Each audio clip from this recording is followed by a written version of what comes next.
Bihar board से जितने भी परीक्षार्थी मैट्रिक बोर्ड परीक्षा अर्थात कि क्लास 10th का एग्जाम 2024 में देंगे, तो जैसा कि आप सभी को पता है कि आपका क्लास 9th का एग्जाम 14 मार्च से शुरू होने जा रहा है। तो अभी के इस वीडियो में हम लोग समझेंगे कि क्लास 9th का वार्षिक परीक्षा 2023 में 14 मार्च से शुरू होने जा रहा है, तो उसी रूप में जो है साइंस के एग्जाम में किस रूप में जो है प्रश्न पत्र आएगा, उसका सही उत्तर क्या होगा। उसके साथ साथ यह भी समझेंगे कि जो है ना अगर आपका क्लास 10th का वार्षिक परीक्षा 2023 में होगा तो इसका ओरिजिनल प्रश्न पत्र जो ना जब आएगा तो 2-3 दिन पहले आपको है ना उसके उत्तर के साथ आपको कहाँ से मिलेगा उसके बारे में समझेंगे। और यहाँ पर अभी हम लेकर आए हैं क्लास 9th का जो ना वार्षिक परीक्षा 2023 में जो प्रीवियस क्वेश्चन पेपर का जो कलेक्शन होता है जिसको मॉडल पेपर बोलते हैं, मॉडल पेपर का हम क्वेश्चन लेकर आ रहे हैं साइंस का। ठीक है, अर्थात कि साइंस का एग्जाम जिस दिन होगा इसमें से 70 से लेकर 80% जो क्वेश्चन जो है आपको हूबहू आपके यानी कि मैट्रिक बोर्ड परीक्षा 2024 में जो छात्र देंगे जिसका क्लास 9 का एग्जाम होगा अभी समझिए 14 मार्च से, उनमें से देखने को मिल जाएगा। ठीक है, तो यहाँ पर सभी के सभी विद्यार्थी यहाँ पर देखेंगे एक एक करके समझिए। इसी तरह जो ना आपको प्रश्न पत्र का कोड मिलेगा 112। उसके बाद जो यहाँ पर देखिए यहाँ पर 2023 लिखा रहेगा, उसके साथ साथ जो ना यहाँ पर उत्तर पुस्तिका क्रमांक लिखा है 112। उसके साथ साथ यहाँ पर कुल प्रश्नों की संख्या जो है यहाँ पर दिया जाएगा इस तरह से। ठीक है, उसके बाद यहाँ पर बताया जा रहा है कि आपको जो समय दिया जाएगा यहाँ पर इसके 2 घंटा 45 मिनट दिया जाएगा, अर्थात कि 48 पेजों में आपकी क्वेश्चन की संख्या होगी। ठीक है, यहाँ पर कहने का मतलब यह हुआ कि इसका सिलेबस और क्या होगा। ठीक है, तो मैं आपको बता दूँ मैट्रिक बोर्ड परीक्षा 2023 में जो भी छात्र अभी सम्मिलित होने जा रहे हैं तो उनका सिलेबस जो है यहाँ पे 100 ऑब्जेक्टिव पूछा जाएगा हर विषय में। ठीक है, अर्थात कि साइंस में आपको 80 ऑब्जेक्टिव पूछा जाएगा जिनमें से 40 का जवाब देना अनिवार्य है और 100 ऑब्जेक्टिव जिसमें पूछेगा जिनमें से आपको 50 का उत्तर देना अनिवार्य है। ठीक है, तो एक एक प्रश्न को लेकर समझेंगे। सभी विद्यार्थी इस वीडियो को लाइक कर दिए और चैनल पर नया है तो चैनल को सब्सक्राइब कर लीजिए, क्योंकि है ना आप जानते हैं ना कि इस वीडियो के माध्यम से है ना इस यूट्यूब चैनल के माध्यम से आपको है ना पूरा हेल्प किया जाएगा और इसी तरह से आपका प्रश्न पत्र जो है सेट किया जाएगा और बिहार बोर्ड खुद सेट करके भेजता है, क्योंकि अब जानते हैं क्लास 9 का जो एग्जाम होता है 2021 से है ना बिहार बोर्ड खुद ले रहा है और इसके पेपर जो है ना बिहार बोर्ड खुद सेट करके भेजता है। ठीक है, तो सभी का सभी ओरिजिनल पेपर होगा। ठीक है, इसी यूट्यूब चैनल के माध्यम से आपको अपलोड करके बताया जाएगा और सूचना दिया जाएगा। तो इसलिए है ना आप ग्रुप में नहीं जुड़े हैं तो इस वीडियो के डिस्क्रिप्शन बॉक्स में ग्रुप का लिंक दिया है तो वहाँ से जुड़ के जाइए और ताकि जो है मैं आपको है ना समय के साथ हेल्प कर पाऊँ। ठीक है, या आपको अगर ग्रुप में नहीं जुड़ पाते हैं तो मैं आपको एक नंबर देता हूं, इस वीडियो के डिस्क्रिप्शन बॉक्स में भी नंबर वो मिल जाएगा। ठीक है, या मैं आपको डिस्प्ले पे आपको नंबर दिख रहा है 9643730653। ठीक है, इस नंबर पे आपको क्या करना है मैसेज करना है और बोलना है कि सर मुझे है ना ग्रुप में ज्वाइन कर दिए क्लास 9 या क्लास 10 में, मैं आपको वहाँ पर ज्वाइन कर दूंगा। ठीक है, तो यहाँ पर देख सकते हैं यहाँ पर साइंस में आपको 1 से लेकर 80 ऑब्जेक्टिव क्वेश्चन देखने को मिलेगा जिनमें से 40 प्रश्नों का जवाब देना अनिवार्य है और सेक्शन ए आपको देखने को मिल जाए जिनमें से ना यहाँ पर बोलता है कि है ना ये सारा जो प्रश्न है वो एमआर सीट पर देना है। ठीक है, तो अगर आपको कहोगे यानी कि आप कहेंगे समझिए कोई एमआर सीट कैसे भरेंगे सर एग्जाम में ताकि हमारा नंबर 1 भी नहीं करे, क्योंकि है ना बिहार बोर्ड खुद बताया है कि जो छात्र क्लास 9 में आप एग्जाम देंगे समझिए और वो क्लास 9 में अगर पास नहीं होते हैं तो वो क्लास 10 में उसका एडमिशन नहीं लिया जाएगा। यहाँ पर खुद बिहार बोर्ड खुद बताया है। ठीक है, जैसे कि आपको पेपर के माध्यम से पहले बताया आपका 14 मार्च का शुरू हो जाएगा एग्जाम। ठीक है, यहाँ पहला क्वेश्चन इस प्रकार निकल रहा है, कहता है एसआई मात्रक जिसको एसआई यूनिट बोलते हैं में कितनी आधारी राशियां, काफी शानदार क्वेश्चन दिया हुआ है और सभी विद्यार्थी इसका जवाब देंगे। तो याद रखेंगे इसका आधारी राशियां कितना है तो 7 है, ऑप्शन नंबर बी हो जाएगा करेक्ट आंसर। चलिए यहाँ पे देखिए इंग्लिश और हिंदी दोनों मीडियम में प्रश्न दिया है, यह मॉडल पेपर कलेक्शन है। ठीक है, इसको याद अगर कर लेते हैं तो क्लास 9 में आपका बेरा 100% फर्स्ट डिवीजन आएगा। ठीक है, बेरा पार हो जाएगा। ठीक है, कहता है निम्नलिखित में सदिश राशि कौन है, काफी शानदार क्वेश्चन दिया हुआ है और सभी विद्यार्थी इसको याद है तो यानी कमेंट करेंगे और याद नहीं है तो याद करते चलेंगे, कॉपी कलम उठा लीजिए और लिख लीजिए। इसका आंसर क्या होगा ऑप्शन नंबर बी हो जाएगा, तोरण कहलाता है। काफी शानदार, चलिए आगे बढ़ेंगे। अभी तक ले वीडियो को नहीं लाइक किया तो लाइक कर दीजिए वीडियो को। ठीक है, जब कोई वस्तु एक निश्चित बिंदु से आगे पीछे चलती है तो इस गति को क्या कहते हैं बताओ। ठीक है, तो इस गति को हमको क्या कहते हैं तो सभी विद्यार्थी बताएंगे इस गति को जो है यहाँ पर ऑप्शन नंबर यानी कि आवर्तीय गति कहते हैं, ऑप्शन नंबर सी हो जाएगा। चलिए आगे बढ़ेंगे, अगला प्रश्न करते हैं क्वेश्चन नंबर 4 को बढ़ते हैं। 4 में काफी शानदार क्वेश्चन दिया हुआ है और काफी शानदार क्वेश्चन सेट किया गया है और ये बिहार बोर्ड के द्वारा खुद ही सेट करके भेजा गया है, इसलिए इस क्वेश्चन को याद करना आपके लिए बहुत अनिवार्य हो जाता है। यहाँ पर कहता है कि ए परिमाण बल एम द्रव्यमान वस्तु द्रव्यमान का है बोला अच्छी हाँ, तो चलिए क्वेश्चन नंबर 4 के बढ़ते हैं और 4 में कहता है देखिए, एक परिमाण बल एम द्रव्यमान की वस्तु में ए त्वरण उत्पन्न करता है तो क्या कहलाता है। तो सभी विद्यार्थी इसका याद रखेंगे। ऑप्शन नंबर क्या होगा, ऑप्शन नंबर यानी कि ए जो होता है वो समानुपाती होता है 1/m के समानुपाती होता है, याद रखेंगे। ठीक है, अगला प्रश्न कहता है क्वेश्चन नंबर 5 के बढ़ते कहता है संवेग का जो एसआई मात्रक होता है क्या होता है। तो याद रखेंगे संवेग का जो एसआई मात्रक होता है किलोमीटर पर सेकेंड होता है। ऑप्शन नंबर सही हो जाएगा, सही जवाब। चलिए आगे बढ़ेंगे, क्वेश्चन नंबर 6 के बढ़ते हैं। 6 में कहता है देखिए, कहते हैं बल के लिए निम्नलिखित में कौन सही नियम है, ये आपसे पूछ रहा है। ठीक है, सही नियम आपसे पूछ रहा है। ठीक है, तो कौन है, तो 6 का कहेंगे सर जी ऑप्शन नंबर क्या होगा, तो याद रखेंगे परिमाण और दिशा दोनों बराबर होना चाहिए। ठीक है, चलिए आगे बढ़ेंगे, क्वेश्चन नंबर 7 के बढ़ते हैं। 7 में कहता है देखिए, काफी शानदार है, कहता है गुरुत्वाकर्षण नियतांक की इकाई है। तो गुरुत्वाकर्षण की जो नियतांक होता है उसकी इकाई क्या होता है, तो याद रखेंगे ऑप्शन नंबर डी हो जाएगा n-m²/किलोमीटर² हो जाएगा। ठीक है, चलिए आगे बढ़ेंगे, क्वेश्चन नंबर यहाँ पर 8 कर बढ़ते हैं। यहाँ हिंदी इंग्लिश दोनों मीडियम के छात्र छात्राओं के लिए आप देख सकते हैं, इसका आंसर याद कर सकते हैं। ठीक है, कहता है परनोद दाब तथा क्षेत्र के बीच निम्नलिखित में कौन संबंध सही है। ठीक है, तो कौन सा संबंध आपसे सही पूछ रहा है। ठीक है, तो 8 का क्या होगा जी, तो 8 का कहेंगे सर जी ऑप्शन नंबर यानी कि ए हो जाएगा, दाब बराबर परनोद बट्टा क्षेत्रफल हो जाएगा। चलिए आगे बढ़ेंगे, क्वेश्चन नंबर 9 की तरफ बढ़ते हैं और 9 में कहता है देखिए, आवृत्ति का ऐसा मात्रक क्या होता है। तो आवृत्ति जो ना आवृत्ति का ऐसा मात्रक क्या होता है, तो 9 का कहेंगे सर जी ऑप्शन नंबर देख के जवाब लगाओगे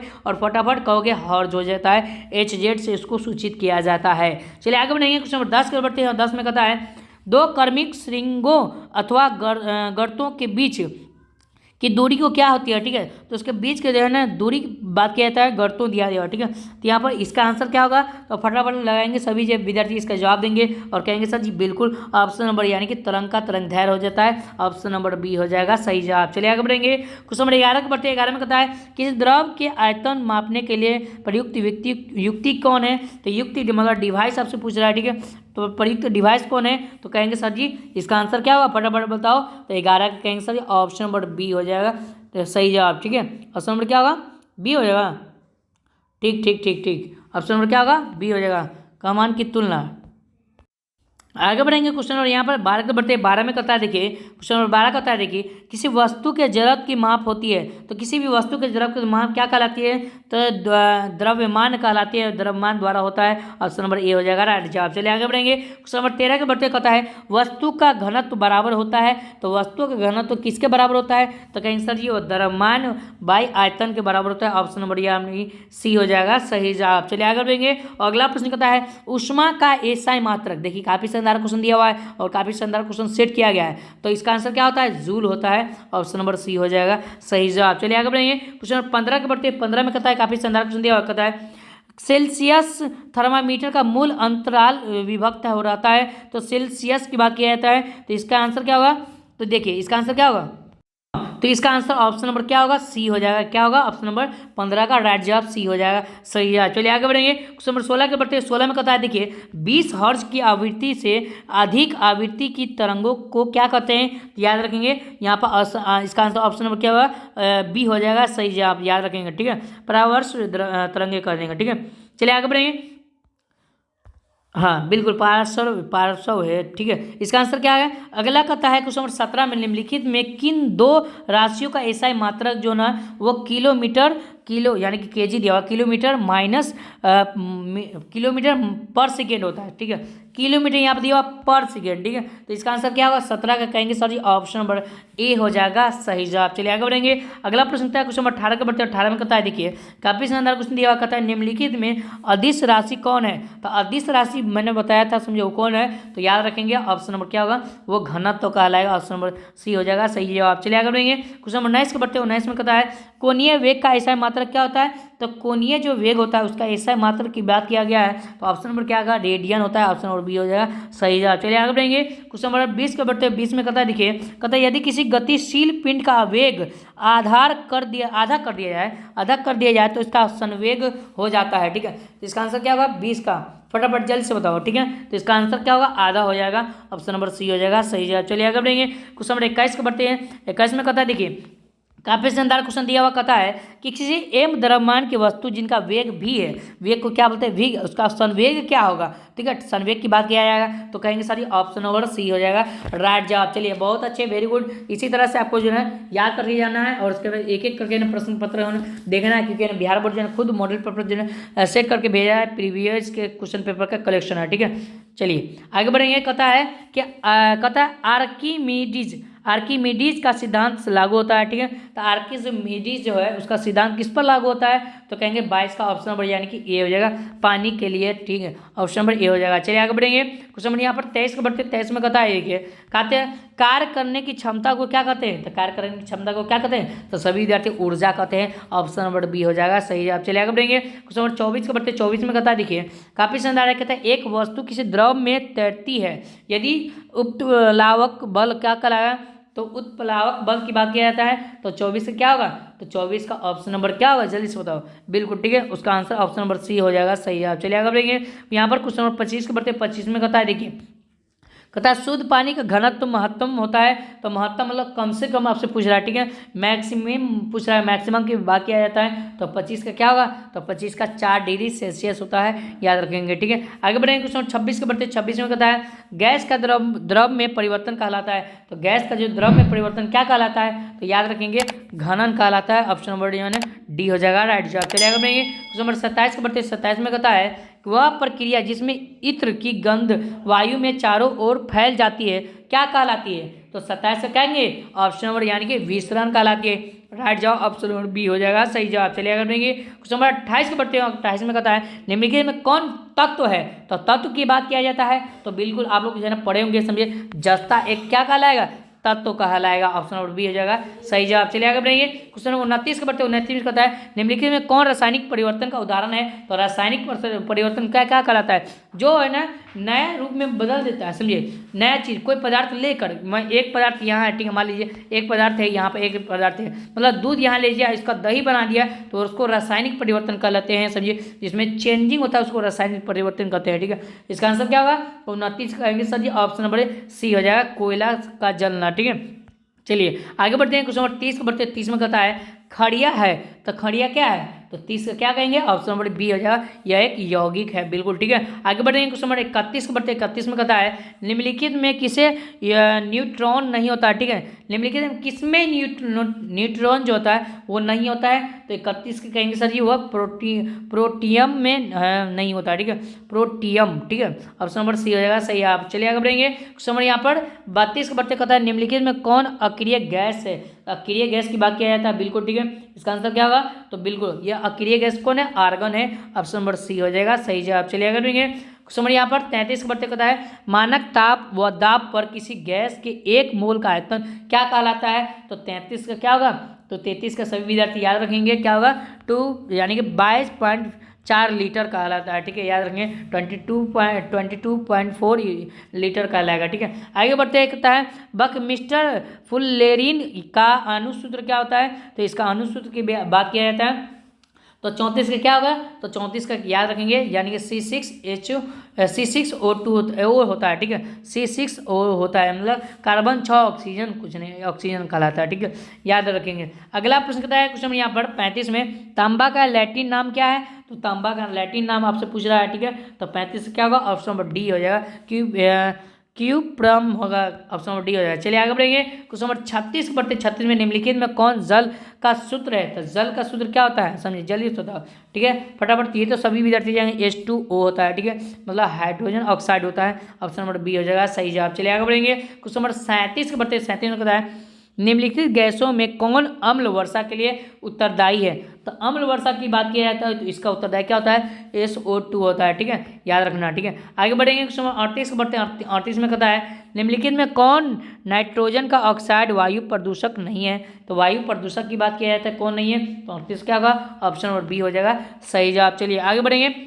क्वेश्चन 39 को बढ़ते हैं 39 में दिया हुआ काफी शानदार क्वेश्चन दिया हुआ है, कहता है निम्नलिखित में कौन बैक्टीरिया वायुमंडलीय नाइट्रोजन का अस्थायीकरण करता है, तो अस्थायीकरण कौन करता है, तो 39 से क्या होगा, फटाफट जल्द से जवाब दो, तो बिल्कुल ठीक है, ऑप्शन नंबर सी हो जाएगा, याद रखना, ठीक है, ऑप्शन नंबर क्या होगा, सी हो जाएगा। बिल्कुल ठीक है, राइजोबियम बैक्टीरिया हो जाएगा। ठीक है, आगे बढ़ेंगे। यहाँ पे देखिए अम्ल की बात किया जाता है, कहता है अम्ल वर्षा का पीएच मान कितना होता है। तो अम्ल वर्षा का जो पीएच मान होता है हमेशा याद रखना क्या होता है, तो 7 से कम होता है। ठीक है, अम्ल वर्षा का पीएच मान कितना होता है, 7 से कम। और क्षार वर्षा का पीएच मान 7 से अधिक होता है। और उदासीन विलयन का पीएच मान कितना होता है, 7 होता है। इस बात को याद रखना। ठीक है, चलिए आगे बढ़ेंगे। क्वेश्चन नंबर 41 के बढ़ते 41 में कहता है आयोजन परत वायुमंडल में निम्नलिखित में किस भाग से में पाया जाता है। ठीक है, तो आयोजन जो है, आयोजन मंडल है समझिए, वो निम्नलिखित किस भाग में पाया जाता है। तो इसका आंसर क्या होगा, 41 का। तो 41 का याद रखेंगे, ऑप्शन नंबर बी हो जाएगा सही जवाब। चलिए आगे बढ़ेंगे। यहाँ पर क्वेश्चन नंबर 42 के बढ़ते 42 में कहता है देखिए कैंसर के इलाज में प्रयुक्त होने वाला समस्थानिक निम्नलिखित में कौन है। तो यहाँ पर इसका आंसर क्या, कैंसर के इलाज में ना कौन सा होता है, तो याद रखेंगे CO60 होता है। ठीक है, ऑप्शन नंबर ए हो जाएगा। चलिए आगे बढ़ेंगे। क्वेश्चन नंबर 43 को बढ़ते हैं और कहता है क्लोरीन का सही इलेक्ट्रॉनिक विन्यास क्या होता है। तो क्लोरीन की परमाणु संख्या कितना होता है, तो आपको पता होना चाहिए क्लोरीन की परमाणु संख्या कितना होता है, 17 होता है। ठीक है, तो यहाँ पर ना फर्स्ट H2 होता है, फार्मूला क्या होता है, फर्स्ट H2 2H2 और first H2 2H2 2P6 2P6 3H2 होता है, इस तरह से होता है ना जी। ठीक है, 3S1 होता है इस तरह से। ठीक है, तो यहाँ पे देखिए फर्स्ट H2 में 2 इलेक्ट्रॉन हो गया और उसके बाद यहाँ पर 2 और 6 2 कितना हुआ 8, अब बचा 17 में कितना 7 ना बचा। ठीक है, याद रखेंगे। ठीक है, 287 बचेगा। ठीक है, ऑप्शन नंबर क्या होगा, ऑप्शन नंबर सी हो जाएगा सही जवाब। चलिए आगे बढ़ेंगे। यहाँ पर देखिए नंबर यहाँ पर 44 के बढ़ते 44 में कहता है देखिए काफी शानदार, यदि किसी परमाणु के और एल कक्षा पूर्ण रूप से भरा है, ठीक है, तो परमाणु के इलेक्ट्रॉनों की संख्या निम्नलिखित में क्या होगी। तो परमाणु के इलेक्ट्रॉनों की संख्या की बात किया जाता है, निम्नलिखित में क्या होगा, तो याद रखेंगे 10 होगा, ऑप्शन नंबर बी हो जाएगा सही जवाब। चलिए आगे बढ़ेंगे। क्वेश्चन नंबर 45 को बढ़ते 45 में कहता है फास्फोरस अणु में फास्फोरस की परमाणविकता होती है। तो इसका आंसर क्या होगा 45 का, जल्दी से बताओ। बिल्कुल ठीक है, ऑप्शन नंबर सी हो जाएगा सही जवाब। चलिए आगे बढ़ेंगे। क्वेश्चन नंबर 46 बढ़ते 46 में कहता है देखिए कहता है CO का मोलर द्रव्यमान क्या है। तो मोलर द्रव्यमान पूछा है। ठीक है, तो इसका आंसर क्या होगा, फटाफट जल्दी से बताओ। ठीक है, 46 का बिल्कुल ठीक है, और 28 होगा। ठीक है, ऑप्शन नंबर बी हो जाएगा सही है। चलिए आगे बढ़ेंगे। क्वेश्चन नंबर 47 के बढ़ते कहता है अमोनिया के अणु में उपस्थित तत्व क्या कहलाता है। तो याद रखेंगे 47 का ऑप्शन नंबर यानी कि नाइट्रोजन और हाइड्रोजन कहलाता है, ऑप्शन नंबर सी हो जाएगा सही जवाब। चलिए आगे बढ़ेंगे। क्वेश्चन नंबर 48 के बढ़ते हैं 48 में कहता है अल्फा कण निम्नलिखित में किसके समान होता है। तो अल्फा जो कण दिया गया है वो किसके समान होता है, तो हीलियम के समान होता है, हीलियम के नाभिक के समान होता है, ऑप्शन नंबर सी हो जाएगा सही जवाब। चलिए आगे बढ़ेंगे। क्वेश्चन नंबर 49 के बढ़ते 49 में कहता है परमाणु के नाभिक के सबसे नजदीक कौन सी कक्षा होती है। तो नाभिक के सबसे जो नजदीक होता है वो कौन सा कक्षा होता है, तो के सेल होता है, याद रखना। ठीक है, के सेल, क्योंकि है ना के एलेमेनो याद रखते हैं, कक्षा बनाते हैं। ठीक है, इस तरह से जो बनाते हैं इस तरह से, ठीक है, इस तरह से बनाया जाता है। ठीक है, इस तरह से बनाया जाता है। ठीक है, तो KLMN इस तरह से नाम दिया जाता है। ठीक है, तो नज़दीक में के होता है। कहता है पृथ्वी की ऊपरी सतह जहाँ पेड़ पौधे को उगाया जाता है क्या कहलाता है। ठीक है, तो पृथ्वी की ऊपरी सतह में समझिए जहाँ पेड़ पौधों को क्या किया जाता है, उगाया जाता है, उनको क्या कहते हैं, तो 50 का कहेंगे, ऑप्शन नंबर यानी कि मिट्टी कहते हैं, ऑप्शन नंबर बी हो जाएगा राइट जवाब। चलिए आगे बढ़ेंगे। क्वेश्चन नंबर 51 में कहता है शुष्क बर्फ है। ठीक है, तो जो शुष्क बर्फ होता है वो क्या कहलाता है, उसका जो है ना वो ठोस होता है, तो ठोस में इसका सूत्र क्या होता है ये पूछ रहा है। ठीक है, तो 51 क्या होगा, ऑप्शन नंबर याद रखेंगे, ऑप्शन नंबर बी कहलाएगा। ठीक है, CO2 कार्बन डाइऑक्साइड होता है। ठीक है, चलिए आगे बढ़ेंगे। अगला प्रश्न कहता है निम्नलिखित में कौन यौगिक है। तो यौगिक की बात किया गया है, तो बिल्कुल ऑप्शन नंबर क्या है, साधारक नमक हो जाएगा, ऑप्शन नंबर बी हो जाएगा। चलिए आगे बढ़ेंगे। क्वेश्चन नंबर 53 के बढ़ते 53 में कहता है जंतु कोशिका की सबसे बाहरी घेरे को क्या कहते हैं। तो जंतु जो कोशिका है उनके सबसे बाहरी घेरे को क्या कहते हैं, तो 53 का क्या होगा, तो याद रखेंगे, ऑप्शन नंबर सी हो जाएगा सही जवाब। चलिए आगे बढ़ेंगे। क्वेश्चन यहाँ पर 54 के बढ़ते 54 में कहता है देखिए कहता है प्रकाश संश्लेषण का स्थान है, तो प्रकाश संश्लेषण का कौन सा स्थान है, तो याद रखेंगे, ऑप्शन नंबर बी हो जाएगा। ठीक है, क्लोरोप्लास्ट हो जाएगा। ठीक है, आगे बढ़ेंगे। क्वेश्चन नंबर 55 के बढ़ते 55 में कहता है वर्गीकी का जनक किन्हें कहा जाता है। वर्गीकी का जनक जो है किन्हें कहा जाता है, तो याद रखेंगे, ऑप्शन नंबर डी हो जाएगा। ठीक है, याद रखना। ठीक है, आगे बढ़ते हैं। क्वेश्चन नंबर 56 के बढ़ते 56 में कहता है निम्नलिखित में कौन सा नगबीजी पादप है। ठीक है, पादप की बात किया जाता है नगन बीजी। ठीक है, नगन बीजी, इसको नेक्ड बोलते हैं इसको। अच्छा ठीक है, नगन बीजी की बात किया जाता है, तो 56 क्या होगा, तो 56 का ऑप्शन नंबर सी हो जाएगा। ठीक है, याद रखना। ठीक है, ऑप्शन नंबर क्या होगा? सी हो जाएगा। चलिए आगे बढ़ेंगे। क्वेश्चन नंबर 57 के बढ़ते 57 में कहता है निम्नलिखित में कौन बैक्टीरिया जनित रोग है? तो बैक्टीरिया जनित रोग की बात किया गया तो कौन है? तो याद रखेंगे ऑप्शन नंबर डी हो जाएगा सही जवाब। चलिए आगे बढ़ेंगे। क्वेश्चन नंबर 58 बढ़ते 58 में कहता है ऐसे रोग जो बहुत समय तक बने रहते हैं क्या कहलाता है? तो 58 के क्या होगा? ऑप्शन नंबर डी हो जाएगा सही जवाब। चलिए आगे बढ़ेंगे। ठीक है, चिरकालिक कहलाता है। ठीक है, बिल्कुल। आगे बढ़ेंगे। क्वेश्चन 59 में कहता है काला ज्वर होता है तो काला ज्वर जो होता है वो क्या चीज़ से होता है? तो याद रखेंगे क्या होगा? यह प्रोटोजोआ से होता है। ऑप्शन नंबर ए हो जाएगा सही जवाब। चलिए आगे बढ़ेंगे। क्वेश्चन नंबर 60 के बढ़ते 60 में कहता है देखिए, कहता है कागज उद्योग से निकलने वाला जहरीला रसायन क्या है? तो जो कागज जो उद्योग है समझिए, जहाँ बनता है फैक्ट्री हो, उसको क्या कहेंगे? मरकरी कहलाएंगे। समझिए, ऑप्शन नंबर ए हो जाएगा। चलिए आगे बढ़ेंगे। क्वेश्चन नंबर 61 के बढ़ते 61 में कहता है वायुमंडल में नाइट्रोजन की प्रतिशत कितनी होती है? तो वायुमंडल में कितना होता है प्रतिशत? याद रखेंगे 78% होता है, यानी कि 78% होता है, याद रखना। चलिए आगे बढ़ेंगे। कहता है 62 में एड्स का कारण क्या है? तो एड्स का कारण क्या होता है? तो 62 का क्या हुआ जवाब? जल्दी से बताओ। बिल्कुल HIV होता है। क्या होता है? HIV होता है। ठीक है, एड्स होता है। ठीक है, चलिए आगे बढ़ेंगे। कहता है पीड़कों को नष्ट करने के लिए वाष्पशील रसायनों के उपयोग को क्या कहते हैं? तो इसका आंसर क्या होगा? 63 का ऑप्शन बी हो जाएगा, धूमन कहते हैं, याद रखना। ठीक है, आगे बढ़ेंगे। क्वेश्चन 64 का वर्ष 64 में कहता है एक दहन फसल को लगाने में से खेतों में किस रसायन की पूर्ति होती है? ठीक है, तो एक दहन फसल की बात किया जाता है तो 64 की बात किया गया। ठीक है, तो इसका आंसर क्या होगा? नाइट्रोजन। ऑप्शन नंबर सी हो जाएगा सही जवाब। चलिए आगे बढ़ेंगे। क्वेश्चन नंबर 65 के बढ़ते 65 में बढ़ता है, कहते हैं 65 में कृमि का उपयोग कंपोस्ट तैयार करने की विधि को क्या कहते हैं? तो कृमि का उपयोग कंपोस्ट तैयार करने की विधि को क्या कहते हैं? तो याद रखेंगे ऑप्शन नंबर यानी कृमि कंपोस्ट कहते हैं। ठीक है, याद रखना। चलिए आगे बढ़ेंगे। क्वेश्चन नंबर 66 बढ़ते 66 में कहता है पशुधनों को दिए जाने वाला हरा चारा का प्रयोग किस प्रकार का होता है? समझिए, हरा चारा का प्रकार होता है तो यहाँ पर याद रखना। ठीक है, तो 66 का ऑप्शन नंबर इनमें से यानी कि इस सभी प्रकार के होते हैं, ऑप्शन नंबर डी हो जाएगा सही जवाब। चलिए आगे बढ़ेंगे। क्वेश्चन नंबर 67 के बढ़ते 67 में एक दिया हुआ है निम्नलिखित में कौन कुटकुटों में होने वाला एक भयंकर संक्रामक रोग है? ठीक है, संक्रामक रोग है तो 67 क्या होगा? बिल्कुल ठीक है, याद रखना रानी खेती हो जाएगा। ठीक है, याद रखना ऑप्शन नंबर सी हो जाएगा। चलिए आगे बढ़ेंगे। समय 68 के बढ़ते 68 में कहता है हमारे देश में एक गाय प्रति वर्ष औसत कितना दूध देती है? तो याद रखना 68 के क्या होगा? तो 68 का ऑप्शन बी हो जाएगा, करीब जो है ना 3000 किलो। ठीक है, हाँ बिल्कुल ठीक है, 68 हो गया। 69 के बढ़ते 69 में कहता है ILS 82 तथा HH 260 क्या है? तो यह क्या है आपसे पूछ रहा है। ठीक है, तो इसका आंसर क्या होगा? यह एक संकर नस्ल की मुर्गियां हैं। ठीक है, याद रखना ऑप्शन नंबर बी होगा। चलिए आगे बढ़ेंगे। क्वेश्चन नंबर 27 के बढ़ते 17 में कहता है मछलियों में प्रेरित जनन के लिए किस अंतःस्रावित हार्मोन की सुई लगाई जाती है? तो 17 क्या होगा? तो 17 क्या होगा? ऑप्शन नंबर पिट्यूटरी होगा, ऑप्शन नंबर ए हो जाएगा। चलिए आगे बढ़ेंगे। क्वेश्चन नंबर 71 के बढ़ते 71 में कहता है मधुमक्खी का जो छत्ता होता है वो बना होता है क्या चीज़ से बना होता है? तो याद रखेंगे 71 क्या होगा? तो बिल्कुल यह एक परागकण से बना होता है, यह एक परागकण से बना होता है। ठीक है, ऑप्शन नंबर बी हो जाएगा। पल्स पोलियो कार्यक्रम किस रोग के विरुद्ध चलाया जा रहा है और अभियान है? ठीक है, तो चलाया जा रहा अभियान है तो इसका आंसर याद रखना। ठीक है, 72 का क्या होगा? वो एक पोलियो के द्वारा, ऑप्शन नंबर बी हो जाएगा सही जवाब। चलिए आगे बढ़ेंगे। क्वेश्चन नंबर 73 के बढ़ते 73 में कहता है कोशिका झिल्ली बनी होती है, तो कोशिका जो झिल्ली होती है वो बनी होती है किसका बनी होती है? तो याद रखना। ठीक है, यहाँ पर ऑप्शन नंबर सी हो जाएगा सही जवाब। चलिए आगे बढ़ेंगे। यहाँ पर 74 के बढ़ते 74 में कहता है पक्षी में चोंच सहायक होते हैं, तो पक्षी में चोंच सहायक क्या होता है? तो याद रखना घोंसले का निर्माण करने के लिए, सभी भोजन पकाने के लिए, भोजन पकड़ने के लिए, अपनी सुरक्षा करने के लिए, ऑप्शन नंबर डी हो जाएगा सही जवाब। चलिए अब बढ़ेंगे। क्वेश्चन 75 बढ़ते हैं और 75 में कहता है मछलियों में जलीय अनुकूलन प्रदर्शित करने वाली रचनाएं होती है, तो प्रदर्शित करने वाली जो रचना होती है उसको क्या कहते हैं? तो याद रखना इन सभी को कहते हैं, ऑप्शन नंबर डी हो जाएगा सही जवाब। चलिए आगे बढ़ेंगे।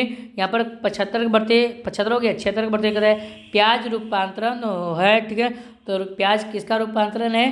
तो 76 का कहेंगे एक तना का, ऑप्शन नंबर ए हो जाएगा सही जवाब। चलिए आगे बढ़ेंगे। ऑप्शन नंबर 77 के बढ़ते हैं और 77 में कहता है निम्नलिखित में कौन साधारण अस्थायी उत्तक है?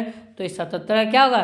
तो बिल्कुल राइट जाओ, इनमें से सभी होगा, ऑप्शन नंबर डी हो जाएगा। चलिए आगे बढ़ेंगे। क्वेश्चन नंबर 78 को 78 में कहता है स्टार्च एक प्रकार का है, तो स्टार्च एक प्रकार का क्या है, तो 78 क्या होगा, बिल्कुल बिल्कुल ठीक है, ऑप्शन नंबर यानी कार्बोहाइड्रेट का है, समझिए ऑप्शन नंबर सी हो जाएगा। चलिए आगे बढ़ेंगे। क्वेश्चन नंबर 79 के बढ़ते कहता है स्पायरोगायरा का है, स्पायरोगायरा जो है वो क्या है, तो डी हो जाएगा। इनमें से क्या है, हरित शैवाल है, याद रखना ठीक है।